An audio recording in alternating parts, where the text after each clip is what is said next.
We at the Avian Conservation Uganda Society are happy to see that you've taken this time to be with us today to learn more about the birds of Uganda.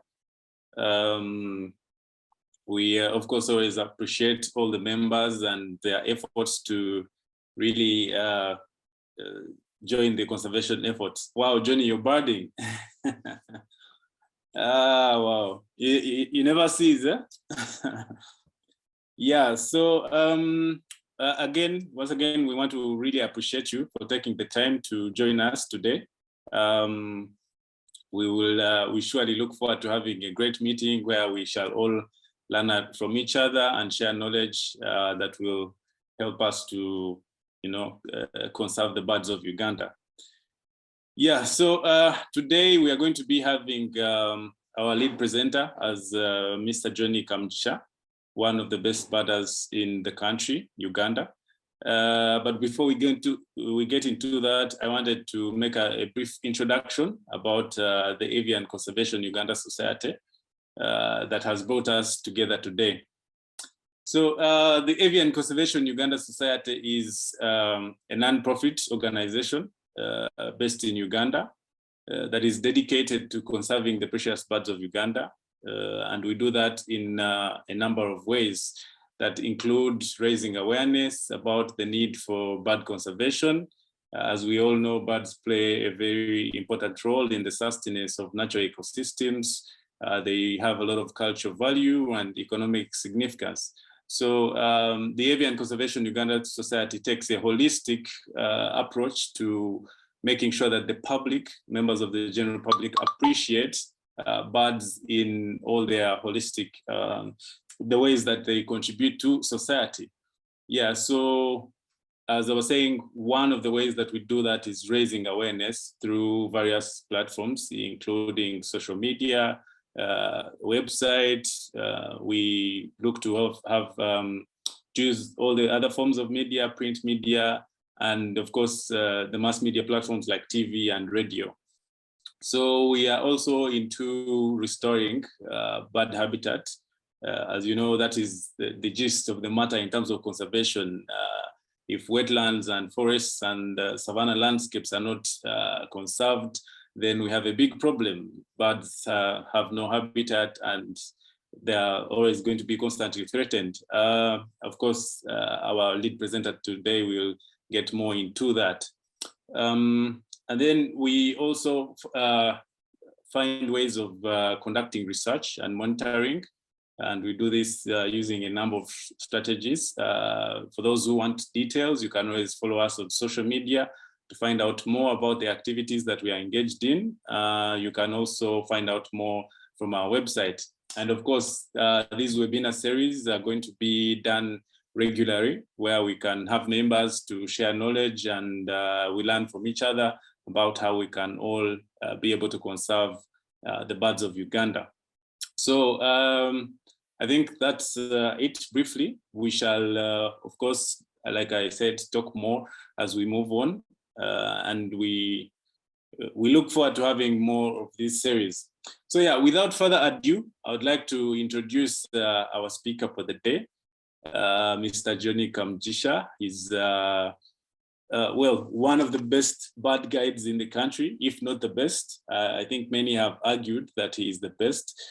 Mr. Johnnie has been the president of Uganda Bird Guides Club. He also currently serves as the chairman of Uganda Safari Guides Association. He has been working in the tourism industry for over 20 years, and he has been a bird guide for also over 20 years. So his expertise goes way beyond the birds of Uganda. He's also an expert in wildlife. He's an expert in botany, and surely many other things. I don't think I can do justice to giving the full profile of Mr. Johnnie. So maybe he will elaborate on his expertise. So without further ado, Mr. Johnnie, please. Like Joshua said, my name is Johnnie Kamugisha, a young boy who loved nature since he was very small. I was born in Kampala, grew up in Kampala. And being a city, of course, you wouldn't see much. Well, by then there were not many vehicles. I don't remember motorcycles then, but still there were no trees where to see nature. But the interesting part is that people would be moving to urban areas, towns and cities, or towns and a city, because then the only city was Kampala. But with us, we would be moving to the village, that is during Christmas or Easter. And that's when I would get a chance to disappear into the forest. By then, the habitats were still super. Because now when I go to the village where I used to disappear, there's nothing. But then the forests were still there. I would disappear in the morning, come back in the evening. And I remember what pulled me into nature was, number one, the turacos. Because they would land and start running on branches, as you all may know. And as a small boy living in Kampala, seeing that was amazing. Then the kukal, white-browed kukal, I would be in the bushes and I wouldn't be looking only at birds, but anything that would cross my path. So I'm picking insects, looking at them, looking at flowers, and then you see this kukal come in, dive, and you see it moving above you, disappearing, probably going to the nest. Then I didn't know, because then I didn't know what I was doing. I was just in love with nature.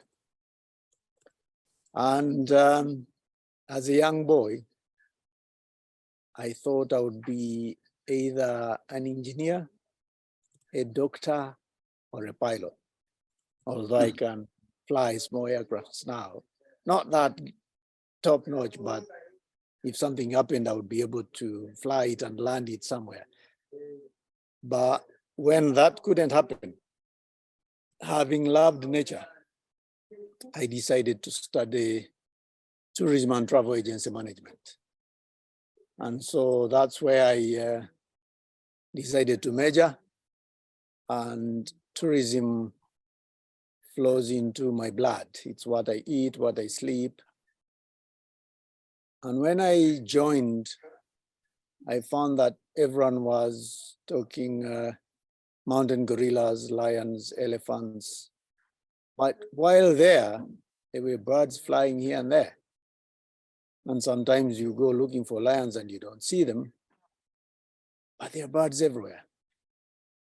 So 8 of us decided to come up with a club, because I had seen people in the UK with birding clubs. So every weekend they go out birding. And so I told my colleagues, there are people that would come here to see birds if they knew that there were bird watchers here, or bird guides at that. They're like, people coming to see birds? Yes. Forget about your lions, elephants. People will come here to see birds because I have seen them in the UK. And so we started. That was Herbert, Alfred, Dennis, well, that's Herbert Biaruhanga, Alfred Twinomujuni, Dennis Erabu, Hassan Mutebi, Benjamin Musisi, Robert Bahindi, Sam Bamwesji, and I. And we discovered most of the birding areas that are not in the national park or in the national parks. Because we would think about, where can we go birding now that we've birded this area a lot? I actually was one of the first guides to go to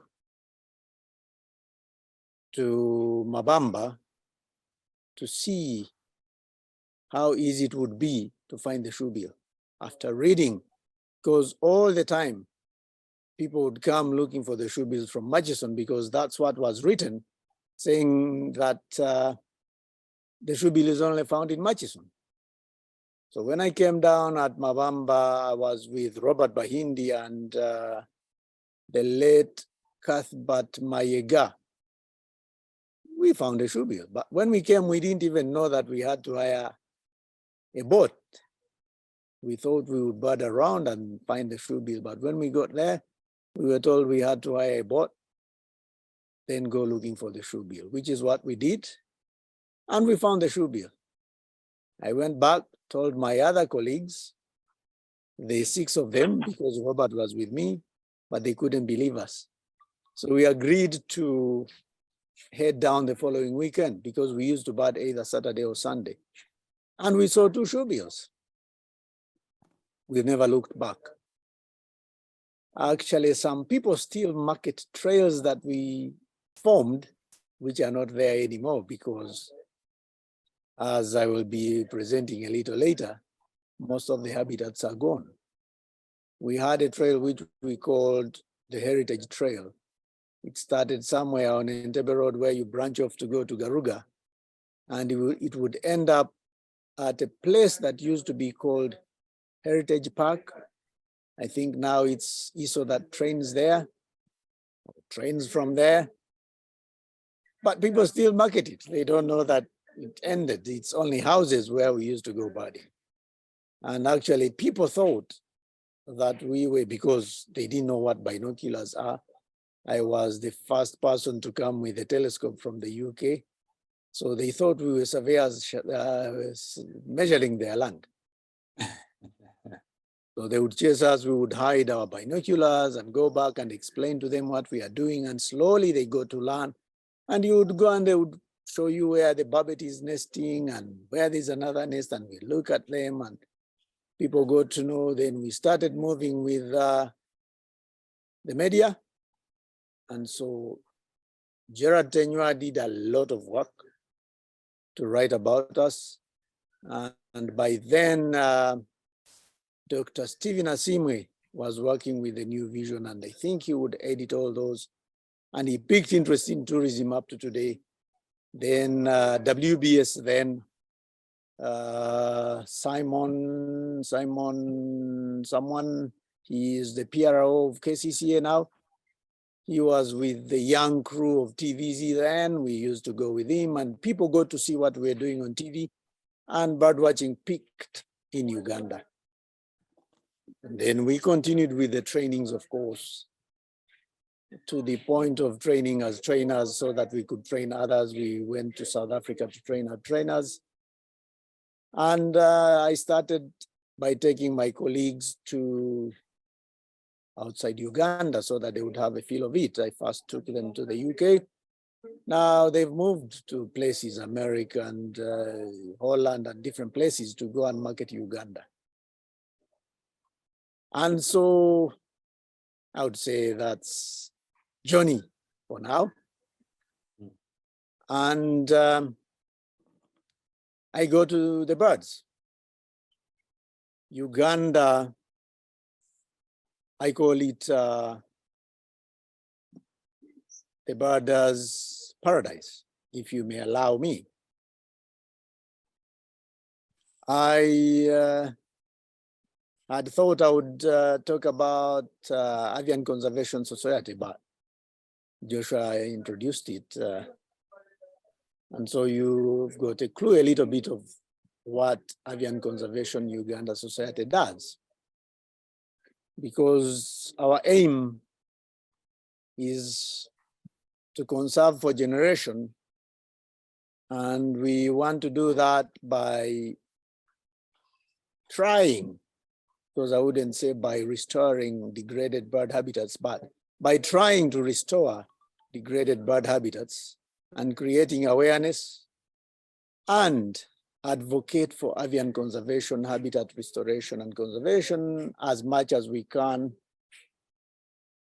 throughout the country so that the birds can still have where to live.